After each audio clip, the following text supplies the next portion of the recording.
اللہ تعالیٰ آپ کو یہ 4 نشانیاں پہلے دکھاتا ہے جب آپ اس شخص کا انتظار کر رہے ہوتے ہیں جسے اللہ نے آپ کے لیے چنا ہے، اور اللہ پاک اپنے بندوں کو لگاتار اشارے دیتا ہے، نشانیاں دکھاتا ہے۔ جب آپ اپنے آس پاس یہ نشانیاں اور اشارے دیکھیں تو سمجھ جائیں کہ اللہ آپ کو راستے دکھانے کی کوشش کر رہا ہے۔ وہ آپ کو یہ اشارے کسی کتاب، کسی حوالہ یا کسی انسان کی لکھی ہوئی تحریر یا کسی ویڈیو پیغام کے ذریعے آپ تک میسج پہنچا رہا ہے۔ اور قرآن پاک میں اللہ تعالیٰ فرماتا ہے کہ وہ اپنے بندوں سے بات کرتا ہے، اشارے دیتا ہے ان کے دل و دماغ کو۔ اللہ جب منچاہی چیز کو تمہاری قسمت میں لکھ دیتا ہے تو وہ ہر بند دروازے کو توڑ کر تم تک پہنچ جاتی ہے، اور جو تمہارے نصیب میں نہیں ہوتی وہ بھی مل سکتی ہے، کہ اگر تم دوسروں کی دعا لینے والے بن جاؤ، یعنی جب تک تمہارے اعمال میں خیر اور نیکی برقرار رہتی ہے تو تم پر کبھی زوال نہیں آ سکتا۔ اگر تم جاننا چاہتے ہو کہ وہ کون سی 4 نشانیاں ہیں جو یہ بتاتی ہیں کہ جو آپ سے لیا گیا ہے وہ عنقریب آپ کو لوٹانے والا ہے۔ پہلی نشانی تو یہ ہے کہ جب آپ توکل اور یقین کے ذریعے ہر سوالیہ نشان کو امید کے جوابوں سے بھرنے لگ جاتے ہیں، نا امیدی کے باوجود امید کی روشنی کو بجھنے نہیں دیتے، تو سمجھ جاؤ کہ اللہ پاک نے تمہیں اپنی حفاظت میں لیا ہے۔ اور قرآن پاک میں فرمایا گیا ہے کہ جس کام کا پختہ ارادہ کر لو تو پھر صرف اللہ پر بھروسہ رکھو، کیونکہ اللہ بھروسہ رکھنے والوں کو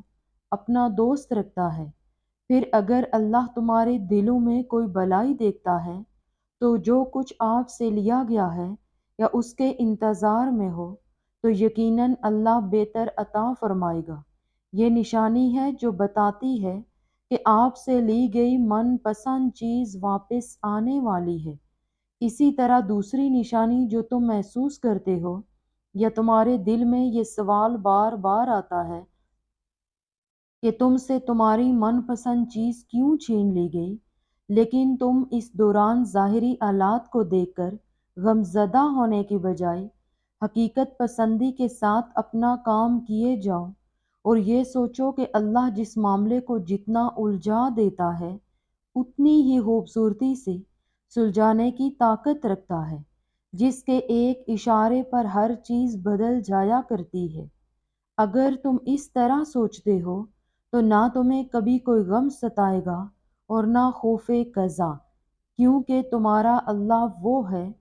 جس کے ایک اشارے پر ہر چیز بدل جایا کرتی ہے۔ اسی نے تمہارا دل بدل دیا ہے، تمہارا دل اپنی رحمت کے سائے میں لیا ہے۔ اور تیسری نشانی تو یہ ہے کہ جب آپ اس شخص کا انتظار کر رہے ہوتے ہیں اور مشکلات کا سامنا ہو، یعنی جب تم اپنے جذبات اور خواہشات کو قابو میں رکھ کر صبر کے ساتھ مشکلات کا سامنا کرتے ہو، تو یہ نشانی ہے کہ اللہ تعالیٰ آپ کو اس شخص کے بارے میں سوچنے کے لیے متوجہ کروا رہے ہوتے ہیں،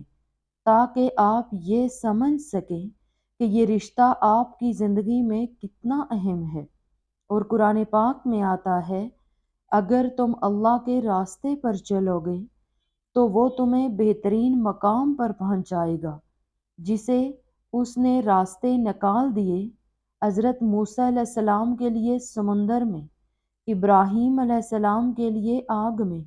یہ ان کا توکل تھا اپنے اللہ پر۔ اور ہمارے لیے یہ نشانیاں ہیں اور مشکل حالات اس لیے بھی آتے ہیں تاکہ آپ کی ساری توجہ اللہ کی طرف ہو جائے، تاکہ آپ سجدوں میں گر جائیں۔ دل اس لیے ٹوٹتے ہیں تاکہ آپ ان کو اللہ کے پاس جا کر جڑوائیں۔ اس دنیا میں بھی آپ اسی لیے بھیجے گئے ہیں تاکہ آپ اللہ کو ڈھونڈ کے دکھائیں کہ اسی کی طرف سارے راستے جاتے ہیں۔ اس لیے آپ کو اپنا دل اسی کی جانب موڑنا ہے، پھر بات بن جائے گی۔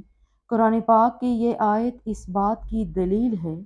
کہ وہ لوگ جن پر جب بھی کوئی مصیبت آئے تو وہ کہتے ہیں کہ بے شک ہم اللہ ہی کے بندے ہیں اور اسی ہی کی طرف لوٹائے جائیں گے۔ چوتھی اور خاص نشانی تو یہ ہے کہ دعاؤں کا اثر کب ہوتا ہے، یعنی جب آپ اس شخص کے لیے دعائیں کرتے ہیں، اسے اللہ سے بار بار مانگتے ہیں، تو جانتے ہو کہ قبولیت کی نشانی کیا ہے، کہ دل مطمئن ہو کہ دعا سنی جا رہی ہے، یعنی ہماری دعاؤں میں اثر ہے قبولیت کا۔ تو جان رکھو کہ اگر آپ اس شخص کے لیے دعائیں کر رہے ہیں اور دعاؤں میں قبولیت کا احساس تمہیں تب ہوتا ہے جب تم دل سے اور پوری شدت سے، یعنی ایک خاص تڑپ کے ساتھ دعا مانگو، بار بار اس الفاظ کو دہراؤ جیسے ایک فقیر ایک بات کو بار بار دہراتا ہے۔ جب آپ اس من چاہی چیز کو حاصل کرنے کے لیے دعا کے لیے ہاتھ اٹھاتے ہوئے، یعنی اگر تم محسوس کرو یا تمہاری دعاؤں میں مانگتے وقت تسلی اور سکون ہے،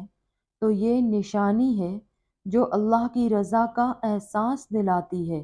کہ اس نے آپ کی دعا سنی ہے، دل کو مطمئن اور پرسکون بناتا ہے۔ اور اگر آپ کی دعاؤں میں سکون ہے، تسلی ہے، تو اس میں اللہ کی رضا شامل ہے اور دعا سنی جا رہی ہے۔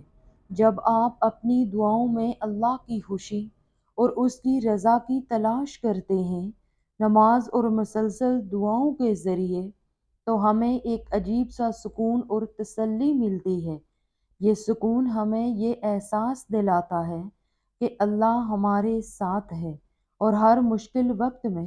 ہماری مدد کرے گا۔ اور مسلسل دعاؤں کا اثر انسانی زندگی پر بہت گہرا پڑتا ہے۔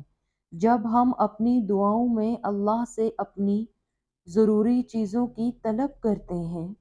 اور اپنے لیے رحم اور برکت کی دعا کرتے ہیں، تو اللہ پاک ہمیشہ ہماری دعاؤں کو پورا کرتا ہے۔ دعاؤں کا اثر ہمیں ہمیشہ اللہ کے قریب لے جانے میں مدد کرتا ہے، ہمیں یہ احساس دلاتا ہے کہ اللہ ہماری ہر بات سن رہا ہے، وہ رب واقف ہے تمہارے دل کی ہر ایک تڑپ سے،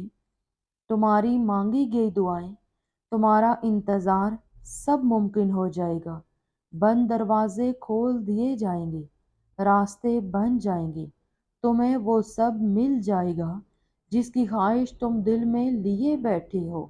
بس اللہ پر یقین رکھو، اور جب مانگ لیا ہے اپنے رب سے،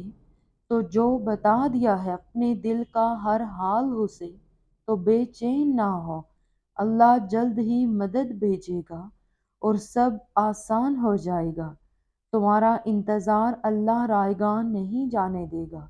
جسے پانے کی تمنا تم آج اپنی دعاؤں میں کرتے ہو، اتنی دعائیں کرتے ہو، راتوں کو اٹھتے ہو، اللہ تمہیں خالی ہاتھ نہیں لوٹائے گا، وہ سب کچھ عطا کرے گا جس کی چاہت تم دل میں رکھتے ہو، اور تم جان جاؤ گے کہ اللہ کے فیصلے تمہاری سوچ سے کہیں بہترین ہیں۔ دیکھنا ایک دن تمہارا یہ انتظار ختم ہو جائے گا اور تمہیں تمہاری من پسند چیز سے نواز دیا جائے گا، انشاءاللہ۔